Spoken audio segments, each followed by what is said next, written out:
ہیں کہ اگر کوئی ساس اپنی بیٹی کو کوئی چیز دیتی ہے تو بہو اس پر ناراضگی کا اظہار کرے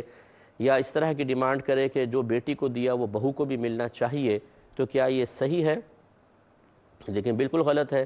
اور اس طرح کی ڈیمانڈ کرنا سخت ناجائز ہے، اور اگر وہ مطلب ضرورت مند نہیں ہے تو یہ بیجا سوال کرنے میں یا ضرورت کے علاوہ سوال کرنے کے دائرے میں آئے گا، جس کے بارے میں رحمت کونین صلی اللہ علیہ وسلم کا فرمان ذیشان ہے کہ جو بغیر ضرورت کے کسی کے سامنے دست سوال دراز کرے وہ بروز قیامت اس طرح آئے گا کہ اس کے چہرے پر گوشت نہیں ہوگا۔ یہ جو عادتاً مانگتے رہتے ہیں، بغیر کسی ضرورت کے مانگتے ہیں، محلے والوں سے وہ سونے کے سیٹ پڑے ہوئے مانگیں گے، قرضہ لیں گے لوگوں سے،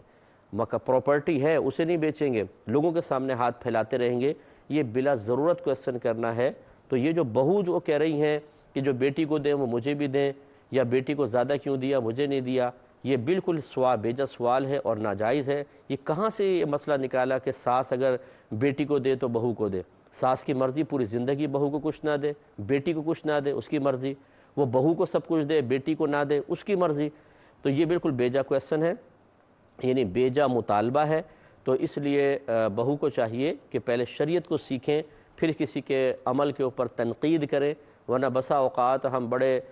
متقی پرہیزگار اور بڑے پابند شرع اپنے آپ کو سمجھ کر کسی عمل پر تنقید کر رہے ہوتے ہیں، حالانکہ اپنی آخرت کی بربادی کا سامان ہو رہا ہوتا ہے، جیسے کہ یہ بہو صاحبہ مسلسل کر رہی ہیں۔